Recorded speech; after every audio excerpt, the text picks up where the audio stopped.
Assalamualaikum warahmatullahi wabarakatuh. Perkenalkan, nama saya Muhammad Nabil Jafar, NIM 532421071, kelas E. Jadi di video kali ini saya akan menjelaskan terkait metode pembelajaran yang digunakan saat sekolah, kemudian apa kelebihannya, apa kekurangannya, dan rekomendasi yang cocok. Jadi, metode pembelajaran yang digunakan ketika saya masih sekolah, itu tepatnya pada SMA, metode yang digunakan adalah metode ceramah. Apa itu metode ceramah? Metode ceramah adalah metode pembelajaran di mana guru menyampaikan materi pembelajaran secara lisan kepada peserta didik. Jadi di sini guru berperan sebagai sumber utama informasi, sedangkan siswa lebih banyak mendengarkan dan mencatat. Metode ini merupakan metode tradisional yang masih sering digunakan di berbagai jenjang pendidikan. Nah, terus apa kelebihan dan kekurangan metode ceramah ini? Jadi, kelebihannya adalah pertama, efisien untuk menyampaikan banyak materi dalam waktu singkat. Kemudian, cocok untuk kelas besar karena guru dapat menjangkau banyak siswa sekaligus. Kemudian, mudah diterapkan, tidak memerlukan banyak media atau alat bantu. Terus yang terakhir, baik untuk pengantar materi baru sebelum kegiatan pembelajaran yang lebih aktif.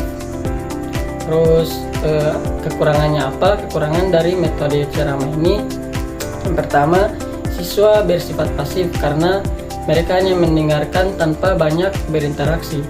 Kemudian yang kedua, sulit mengetahui tingkat pemahaman siswa secara langsung. Terus cenderung membosankan karena apalagi jika durasinya panjang.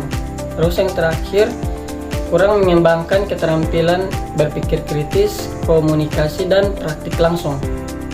Nah, jadi tadi kita sudah menjelaskan apa itu metode ceramah, kemudian kelebihannya apa dan kekurangannya apa. Jadi sekarang saya akan menjelaskan metode pembelajaran yang mungkin lebih cocok digunakan untuk sekolah, yaitu metode demonstrasi. Apa itu metode demonstrasi? Metode demonstrasi adalah metode pembelajaran di mana guru menunjukkan secara langsung suatu proses atau cara kerja atau penggunaan suatu alat kepada siswa. Jadi siswa hanya mengamati, kemudian mereka menganalisis dan meniru kegiatan yang diperagakan. Kenapa saya merekomendasikan metode pembelajaran ini? Karena metode ini sangat cocok untuk materi yang bersifat praktis atau membutuhkan contoh konkret seperti pelajaran IPA, keterampilan teknologi, atau seni.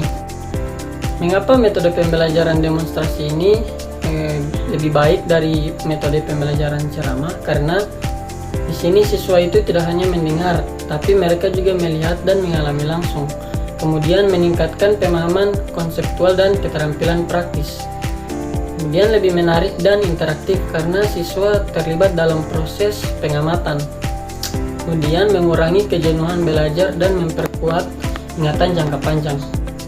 Nah, kemudian ada kelebihan dan kekurangan dari metode demonstrasi ini. Yang pertama, kelebihannya adalah membuat materi lebih konkret dan mudah dipahami. Kemudian meningkatkan perhatian dan motivasi belajar siswa. Kemudian mendorong partisipasi aktif dan rasa ingin tahu siswa. Kemudian mengembangkan kemampuan observasi dan berpikir analitis. Dan yang terakhir, cocok untuk menunjukkan langkah-langkah atau prosedur tertentu. Nah, kekurangannya apa? Kekurangannya adalah membutuhkan persiapan yang lebih matang, termasuk alat, bahan, dan tempat. Kemudian memakan waktu lebih lama daripada metode ceramah. Yang ketiga, tidak selalu dapat diterapkan untuk materi yang abstrak atau teoritis. Dan yang terakhir, jika siswa terlalu banyak, sulit untuk memastikan mereka semua bisa melihat dengan jelas. Jadi kesimpulannya adalah metode ceramah memang efisien untuk menjelaskan konsep atau teori dasar, tetapi metode demonstrasi lebih disarankan untuk pembelajaran yang menuntut pemahaman proses, langkah, atau keterampilan nyata. Dengan demonstrasi, siswa bisa melihat dan mengamati langsung bagaimana sesuatu itu dilakukan, sehingga hasil belajar lebih mendalam dan tahan lama.